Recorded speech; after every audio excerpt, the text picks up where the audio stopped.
لوگ ملنے کے لیے آتے رہتے ہیں، اپنے واقعات سناتے رہتے ہیں،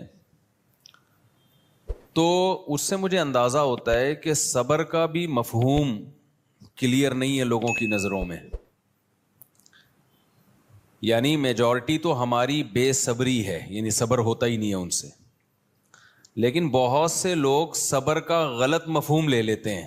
وہ صبر کرتے ہیں لیکن ان کو یہ نہیں پتا ہوتا کہ صبر کا مطلب یہ نہیں ہے جو آپ کر رہے ہیں. سمجھ رہے ہیں کہ نہیں سمجھ رہے؟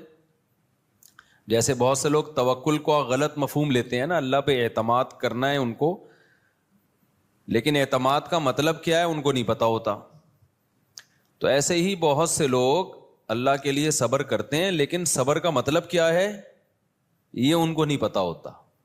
وہ صبر کا مطلب یہ سمجھتے ہیں کہ مصیبت کو دور کرنے کے اسباب بھی اختیار مت کرو، بس صبر کرو. میں کئی بار واقعہ بیان کر چکا ہوں نا اپنے بیانات میں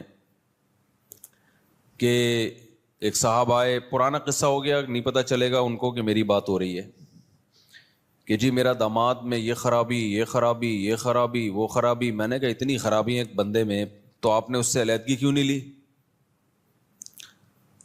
تو کہنے لگے کہ میں نے سوچا دل کس کے ہاتھ میں ہے. منہ سے بول لو نا، اللہ کی.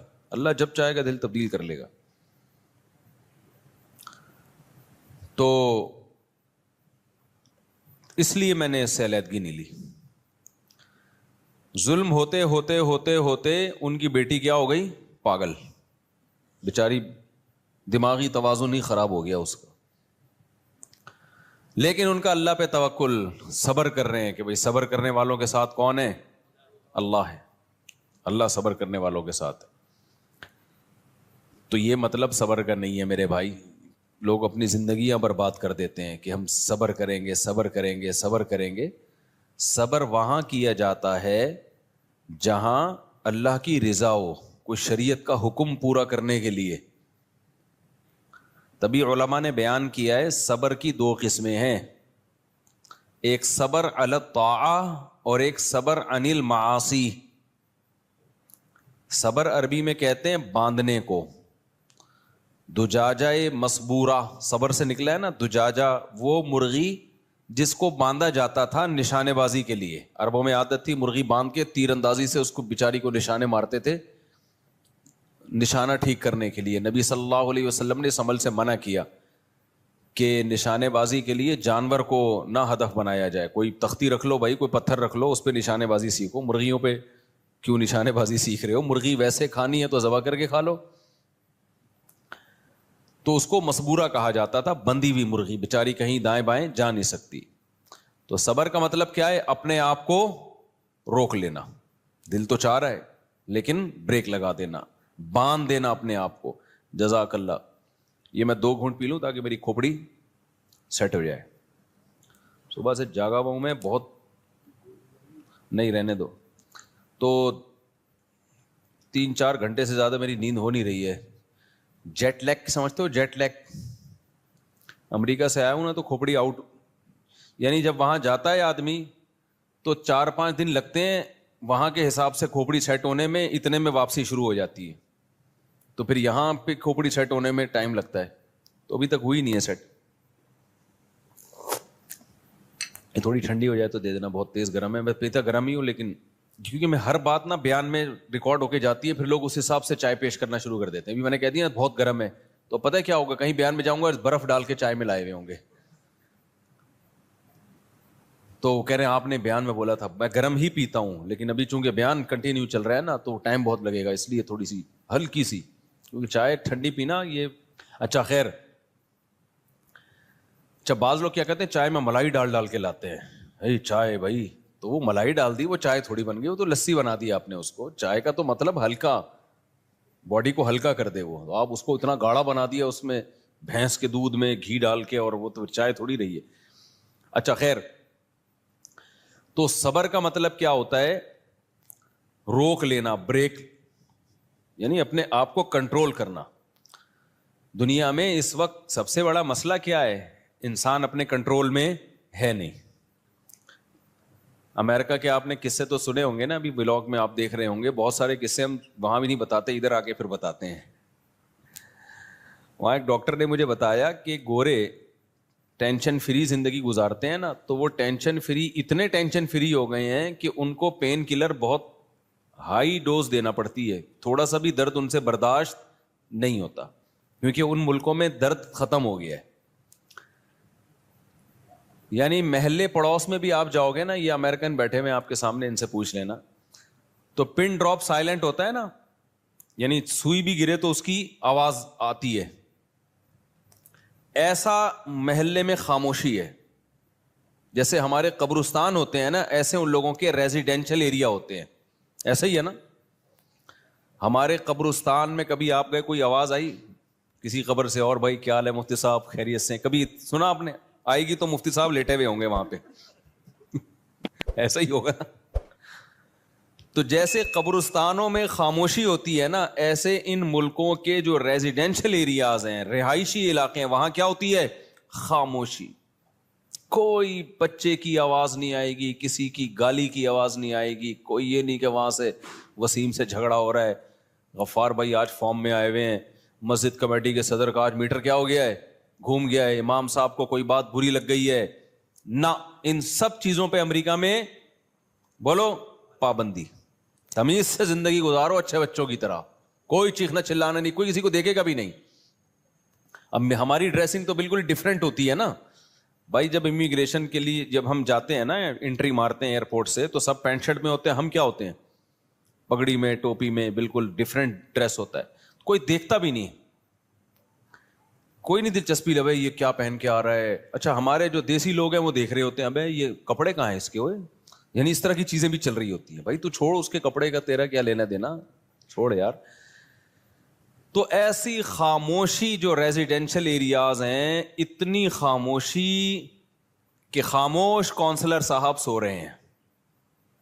یہ قصہ پھر نہیں زیادہ سناؤں گا میں، پھر وہ سمجھ جائیں گے کس کی بات ہو رہی ہے. خیر، کچھ قصے اتنے دلچسپ ہیں نا، سنا نہیں سکتا میں، کیونکہ وہ سمجھ جائیں گے کہ یہ ہماری بات ہو رہی ہے. تو ریزیڈینشل ایریا میں یہ واقعہ کیوں سنا رہا ہوں، یہ میں بھی بتاتا ہوں. یہ واقعہ برائے واقعہ نہیں ہے. اتنی خاموشی، اتنی خاموشی، اتنی خاموشی، جب آپ جاؤ آپ کو بہت ہی اچھا لگے گا. آپ بولو گے کیا سکون کی جگہ ہے یار. 4-5 دن کے بعد آپ کی کھوپڑی آؤٹ ہونا شروع کہ بھائی یہ لوگ ہیں، یہ قبرستان ہے، یہ پبلک ہے، یہ اتنا بھی نیک بننے کی ضرورت نہیں ہے نا. بہت زیادہ نیک بھی انسان ٹھیک نہیں ہوتا، تھوڑا تھوڑا آڑا ترچھا ہونا چاہیے، یہ حقیقت ہے. دیکھو اس کی میں ایک مثال دیتا ہوں. اب آپ بولو گے یار بیان میں ہمیں مفتی صاحب الٹی الٹی باتیں بتا رہے ہیں، میں نارمل بنانا چاہ رہا ہوں آپ کو. نارمل آدمی ٹھیک ہوتا ہے. جو لوگ بہت زیادہ جراثیم سے بچتے ہیں، ڈاکٹر کیا کہتے ہیں کہ بیکٹیریا پھر ان پہ حملہ کرتے ہیں، ان کا امیون سسٹم خراب ہو جاتا ہے. ایسا ہی ہے نا، ان کی باڈی میں بیکٹیریا سے لڑنے کی طاقت اور صلاحیت ختم ہو جاتی ہے. ایسا ہوتا ہے کہ نہیں ہوتا؟ تو اسی طرح جو لوگ بہت زیادہ لگژری لائف، کوئی کسی کو ڈانٹے گا نہیں، شور نہیں، بالکل thank you, how are you, nice to meet you, ایسے جملے ہر وقت، تو ان کے اندر تکلیفیں برداشت کرنے کا سیٹ اپ کیا ہو جاتا ہے؟ بولو، ختم. اس لیے بچوں کے بارے میں بار بار کہتا ہوں، لڑکے جو ہے نا تھوڑے سے لڑتے بھڑتے، چماٹ وماٹ، یہ بچوں کو کرنے دیا کرو، لڑکوں کو. اس سے ان کے اندر بڑی صلاحیتیں پیدا ہوتی ہیں. اتنا زیادہ چھوئی موئی نہیں بناؤ.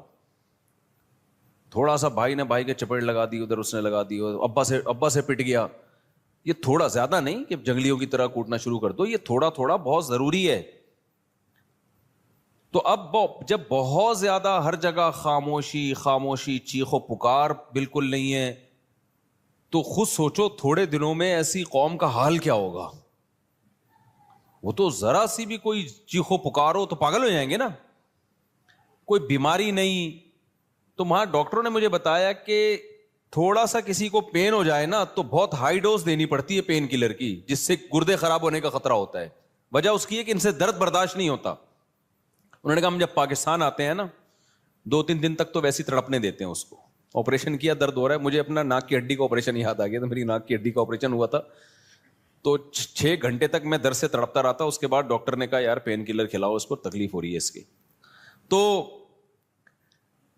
نتیجہ کیا نکلتا ہے کہ آپ میں درد برداشت کرنے کی طاقت اور صلاحیت بالکل ختم. تو یہ بھی بے صبری ہے. تو یہ کیا ہے بے صبری؟ تو آپ نے صبر کیسے موقع پہ کرنا ہے؟ میں 2 قسمیں بتا رہا تھا صبر کی, صبر علی الطاعہ اور صبر عن المعصیہ. جو لوگ اپنی خواہشات پوری کرتے رہتے ہیں نا, خواہشات کے پیچھے, جیسے کافروں کے ساتھ یہی تو مسئلہ ہے. ہم جب جاتے ہیں ان ملکوں میں, ہم دیکھتے ہیں یار اتنی لگژری لائف, یہاں کوئی ٹینشن نہیں ہے, سب ٹھیک ٹھاک چل رہا ہے. تو ایک لحاظ سے تو یہ بہت پازیٹیو ہے, لیکن آپ کو پتا ہے جب آپ اس کی ڈیپ میں جاؤ گے نا تو یہ بہت ڈینجرس ہے. یہ اس سے انسان میں غموں کو برداشت کرنے کی عادت ختم. وہ چاہتا ہے بالکل ٹینشن فری زندگی گزاروں میں.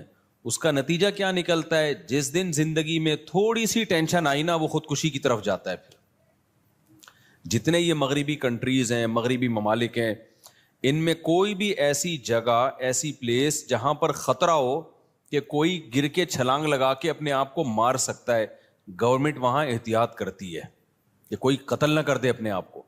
ہمارے ملکوں میں ہے ایسی احتیاط؟ ہے بھائی کتنی جگہ میں آپ کو بتا سکتا ہوں, اگر کوئی مرنا چاہے تو وہاں سے. تو ہمارے یہاں کتنی پلیسز ایسی ہیں, کتنی جگہ ایسی ہیں کہ جہاں بہت آسانی کے ساتھ لوگ ہلاک ہو سکتے ہیں, لیکن الحمدللہ اتنی ٹینشنوں کے باوجود بھی ہلاک ہوتے نہیں ہیں. بہت کم کیسز ہوتے ہیں خودکشی کے, وہ بھی انہی لوگوں میں جو زیادہ مذہب کے قریب نہیں ہیں. تو کیوں ان لوگوں نے ایسی پلیسز پہ جگہ جگہ باؤنڈریاں لگائی ہوئی ہیں؟ بھائی یہاں سے خودکشی نہ کر لے, یہاں سے نہ کر لے. بھائی تمہیں کیا ضرورت ہے خودکشی کرنے کی؟ اللہ کے بندو تمہیں کیا ہو گیا؟ وجہ اس کی یہی ہے بھائی, ٹینشن فری زندگی اتنی زیادہ بنا لی, اتنی ٹینشن فری زندگی بنا لی کہ اب ذرا سا بھی غم برداشت نہیں ہوتا. تو اب اس کے 2 حل ہیں, یا تو بلا وجہ کی ٹینشن اپنے اوپر ڈالنا شروع کر دو. بعض لوگ اس کا یہ حل کرتے ہیں نا, اپنے بچوں کو مضبوط بنانے کے لیے جا رہے ہیں, ایک چپیٹ ادھر سے لگا دیا, ایک ادھر سے لگا دیا, تاکہ بچہ ذرا اسٹرانگ ہو جائے. وہ اسٹرانگ ہونے کے بجائے کیا ہوتا ہے, وہ باغی ہو جاتا ہے, بد اخلاق بن جاتا ہے.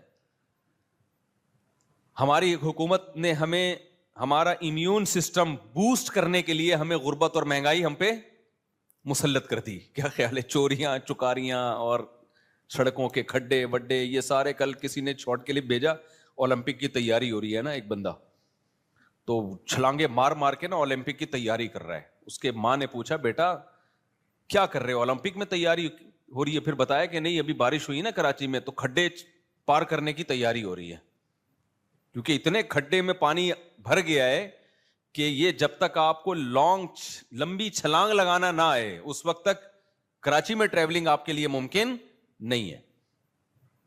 تو لوگ اس کو بھی انجوائے کر رہے ہیں. آپ حیرانگی کی بات ہے.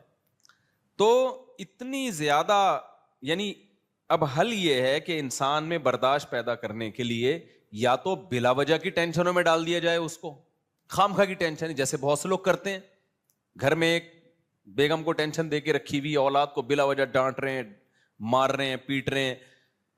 اس ٹینشن سے, یہ مصنوعی ٹینشن ہے جو آپ خود بناتے ہو نا, اس سے آپ کا امیون سسٹم بوسٹ نہیں کرتا, اس سے آپ کے اخلاق کیا ہو جاتے ہیں؟ بولو, خراب ہو جاتے. اور ایک طریقہ وہ ہے جو انگریزوں نے اختیار کیا کہ سرے سے کوئی ٹینشن ہو ہی نہیں, کوئی ٹینشن نہیں ہو. جیسے امریکہ میں, جاپان میں تو یار تلاش کرتا ہے کہیں سے تھوڑی سی کوئی بدتمیزی کرے یار. یعنی جاپان میں حالت یہ ہو گئی تھی میری کہ دل کر رہا تھا کوئی بدتمیزی کرے ہمارے ساتھ. اتنا زیادہ وہ گورے دیکھو, nice to meet you, thank you, بس اس سے آگے نہیں بڑھتے. وہ جاپانی تو آئے گا 3 دفعہ یوں کر کے جھکے گا. ایک جاپانی آیا ہمارے جہاں میں رہ رہا تھا نا, آیا آ کے یوں, میں نے کہا پتہ نہیں کوئی کیا کر رہی ہے, 3 دفعہ جھکا. پھر اس نے ایک پوسٹ تھی, ڈاک تھی وہ حوالے کی, میں نے کہا یہ کیا, یہ ڈاک حوالے تمیز سے بھی کر سکتا تھا, اتنی عزت. تو کہہ رہے نہیں, ان کا طریقہ, ان کو اسکولوں میں سکھایا جاتا ہے اگلے کو رسپیکٹ دو. تو وہ تو بہت ہی زیادہ نا, وہ میں اور آپ افورڈ نہیں کر سکتے. تو ایک طریقہ یہ کہ بھائی نہ بچے پہ کوئی ڈانٹا جائے نہ ہاتھ اٹھایا جائے, وہاں بہت سخت پابندی ہے. اتنی پابندیاں ہیں کہ چوروں کے بھی حقوق ہیں. آپ مذاق مت سمجھو. آسٹریلیا میں چور آپ کے گھر میں آ گیا نا, آپ فکر کرتے ہو کہ یہ اس کو کچھ ہو نہ جائے, میرے گلے پڑ جائے گا ورنہ یہ. میں مذاق نہیں کر رہا, یہ تو میں دیکھ کر آیا ہوں یہ سب چیزیں. چور آیا, بھاگ واپس جاتے ہوئے شیشہ چپ گیا اس کی کھڑکی کا, وہ کورٹ میں جا کے کیس کرے گا اس کمبخت نے کھڑکی صحیح نہیں بنائی, میرے کو بھاگنے کا راستہ مجھے چپ گیا ہے میرے. چور بھی تو انسان ہے نا بھائی. گورنمنٹ عقل استعمال کرتی ہے, گورنمنٹ کہتی ہے ٹھیک ہے اس نے چوری کی, غلط کام کیا, لیکن اس کی سزا یہ تھوڑی ہے کہ شیشے چبو اس کے جا کے تم. تو تم نے ایسی کھڑکی بنائی ہے جس میں شیشے جو کانچ ٹوٹے ہوئے ہیں جو کسی بھی انسان کے چبھ سکتے ہیں, تو چور بھی ایک انسان ہے. اگر تو تم نے چبوئے نہیں ہیں, لیکن جب چور آئے گا تو بھاگے گا کہ نہیں بھاگے گا, تو تمہیں پہلے سے سوچنا چاہیے تھا بھاگنے کا سیف راستہ اس کے پاس ہے یا نہیں ہے. تو یہ کس کے حقوق ہیں میرے بھائی؟ یہ چوروں کے حقوق ہیں. اصل میں چوروں کے نہیں, یہ انسان کے حقوق ہیں. یہ کس کے؟ یہ ہیومن رائٹس. سمجھ رہے ہو کہ نہیں سمجھ رہے؟ یہ انسانوں کے حقوق ہے. یار جلدی اس کو بہت زیادہ ہو گیا. تو یہ انسانوں کے حقوق ہیں. شوہر کے حقوق اتنے زیادہ ہیں وہاں پہ کہ بیگم شوہر کو ڈانٹ نہیں سکتی, اور بیوی کے حقوق اتنے زیادہ ہیں کہ وہ اس کو آنکھیں بھی نہیں دکھا سکتا. تو ایک طریقہ یہ ہے, شور شرابے کی اجازت نہیں. آپ گھر میں مرغی پال سکتے ہو, مرغا نہیں پال سکتے, کیونکہ مرغی شور نہیں مچاتی. مرغا کیا مچاتا ہے؟ گورے کو غصہ آتا ہے, یار تیرا مرغا کہاں صبح لگا کے رکھی ہوئی ہے, ہم ترقی یافتہ قوم ہے, یہ کیا بکری کی آواز نہیں آئے گی. یعنی اگر میں حلفیہ بولوں نا, قبرستان میں اور رہائشی علاقوں میں کوئی فرق نہیں. ہمارے یہاں قبرستان میں بھی تھوڑا سا شور نظر آ رہا ہوتا ہے, وہ جو گورکن ہے وہ بیٹھا ہوا باتیں کر رہا ہوتا ہے بیٹھ کے, وہاں یہ بھی نہیں ہے. تو ایک طریقہ یہ ہے کہ کیپ سائلنٹ. گھر کے اندر جاؤ گے تو بھی شور نظر نہیں آئے گا. یار چلو گھر کے باہر شور نہ ہو, اندر تو ہو نا. مسلمانوں کے گھروں کی بات نہیں کر رہا, ہم تو پینڈو لوگ ہیں نا, میں پڑھے لکھے انگریزوں کی بات کر رہا ہوں. جب آپ گھر کے اندر جاؤ گے تو صرف کتے کی تھوڑی بہت ہلکی پھلکی آواز آپ کو سنائی دے گی, وہ بھی آپ کو دیکھ کے بھونکا ہوگا کہ آپ کیوں آئے ہو, یعنی آپ کا کیا کام ہے یہاں پہ. گھر کے اندر بھی کیا ہے؟ خاموش. تو ایک طریقہ یہ ہے. دونوں کے سائیڈ افیکٹ ہیں, سمجھ رہے ہو؟ دونوں کے کیا ہیں؟ رکھ دو نا اس کو میرے بھائی. دونوں کے سائیڈ افیکٹ ہیں کہ آپ بلا وجہ کی سختیاں شروع کر دو, بلا وجہ نفس کے خلاف مجاہدے شروع کر دو. جیسے بہت سے لوگ بلا وجہ کے اپنے آپ کو انہوں نے بے آرامی کا عادی بنایا ہوا ہے. اچھی بھلی گاڑی لے سکتے ہیں, رکشوں میں لٹک لٹک کے جا رہے ہیں. اور ایک طریقہ یہ کہ ٹینشن فری زندگی کر دو لوگوں کی. کوئی یعنی اتنے حقوق کہ بالکل خاموشی, کوئی شور ہی نہیں ہے. یہ دونوں بے اعتدالیاں ہیں. دیکھو قرآن کی جو یہ آیت ہے نا, سیقول السفہاء, دوسرے پارے کی پہلی آیت, وَكَذَلِكَ جَعَلْنَاكُمْ أُمَّةً وَسَطًا. اللہ کہتے ہیں میں نے تم کو بیلنس امت بنایا ہے. خدا کی قسم اسلام کی حقانیت کے لیے, اسلام کو سمجھنے کے لیے یہ ایک آیت ہی کافی ہے. ہر چیز میں اسلام نے کیا بتایا ہے؟ بولو, اعتدال. یہ اعتدال دنیا میں کسی کے پاس ہے نہیں. یا تو ایسے نکل گئے ایک طرف, آسائشیں, حقوق, کہ اب اتنے چھوئی موئی بن چکے ہیں کہ ذرا سی ٹینشن زندگی میں آتی ہے نا تو فوراً کہاں جاتے ہیں؟ خودکشی کی طرف. جاپان میں ٹرینیں لیٹ نہیں ہوتی, پتہ ہے آپ کو, لیکن ایک وجہ سے ٹرین لیٹ ہوتی ہے, کوئی بندہ آیا ہوا ہوتا ہے سامنے. صرف یہ وجہ ہے کہ بندہ آتا ہے تو اس کے چھیچڑے اڑ جاتے ہیں. تو جاپانی اتنے بیزار آ گئے ہیں نا خودکشیوں سے کہ جاپان کی گورنمنٹ نے خودکشی کے لیے جگہ مختص کر دی ہیں کہ ٹریک پہ آ کے پھٹو مت, یہاں پہ چھیچڑے ویچڑے پھیلتے ہیں, خون پھیلتا ہے. جن کا خودکشی کا خیال نہیں بھی ہوتا نا, یہ منظر دیکھ کے ان کو بھی خیال پیدا ہوتا ہے کہ یار چلو ہم بھی مر جائیں. تو اس لیے ایک جگہ بنا دی ہے کہ جس نے مرنا ہے وہاں جائے. تو وہاں بھی ڈھانچے مانچے پڑے ہوتے ہیں, مرے ہوئے لوگ بہت ملتے ہیں وہاں پہ. وجہ کیا ہے بھائی؟ زندگی کو آپ نے ٹینشن فری بنا کے, لگژری بنا کے, اتنی سہولتیں, نہ ٹرین میں لیٹ ہو رہی ہے, کبھی نل کا کھولو تو پانی آ رہا ہے, بٹن دباؤ تو پنکھا چل رہا ہے, اے سی کا ایک ٹیمپریچر سیٹ کیا ہوا ہوتا ہے, پورے گھر کا وہی ہے. نہیں سمجھ میں آ رہا تو یہیں سے ریموٹ سے اس کو جیسا چاہو کر لو. واش روم میں بیٹھو, اٹھنے کا دل نہیں کرتا آدمی کا. واش روم اتنے لگژری بنا دیے کہ اب کیا اس واش روم کے بارے میں رپورٹ پیش کروں میں. گرم پانی آتا ہے واش روم میں اور ڈھکن خود ہی آپ کو دیکھ کے کھل جائے گا. یعنی اتنا تکلف کی بھی ضرورت نہیں ہے کہ آپ جا کے یوں ڈھکن اٹھا کے. قبض کا تصور نہیں ہے کیونکہ خوراکیں ان کی ایسی. تو ہمارے یعنی کیا میں نقشہ کھینچوں یار اس کا, یہ تو بہت دفعہ بیانات میں کھینچ چکا ہوں نقشہ. اور بات اتنی سلیقے سے تمیز سے, کوئی چیختا نہیں ہے, ایک دوسرے کی رسپیکٹ لائن میں وغیرہ وغیرہ وغیرہ, کوئی ٹینشن سرے سے ہے ہی نہیں. نتیجہ کیا نکلتا ہے جب ذرا سی ٹینشن آتی ہے نا, اور ان سب کی ایک ہی ٹینشنیں ہوتی ہیں, پتہ ہے آپ کو. آپ کہو گے ان کا ٹینشن جب ہے ہی نہیں تو آتی کہاں سے ہے؟ بھائی ان کی ایک ٹینشن ہوتی ہے, وہ کیا ہے؟ رشتے بے وفا ہوتے ہیں. رشتے کیا ہوتے ہیں؟ ابھی میں گیا تھا نا ایک ملک میں